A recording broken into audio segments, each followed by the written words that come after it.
Olha só, se você estiver tentando conectar, estiver dando esse erro aqui, você vai descer a notificação, vai colocar modo avião, vai aguardar um pouco, tá? E vai tirar do modo avião. Deixa o aplicativo rodando, tá? Deixa eu voltar a área lá.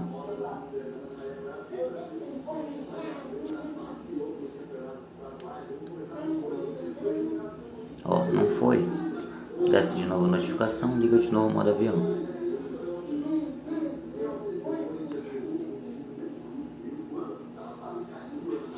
Guarda um pouco, depois você tira do modo avião.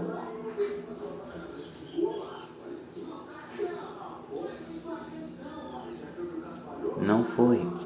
Tenta de novo. Modo avião.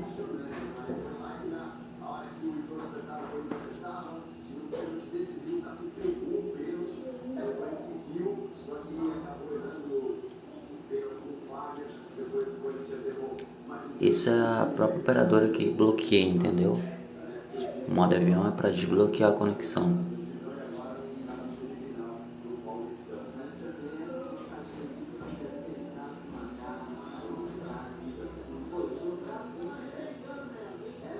Tá vendo?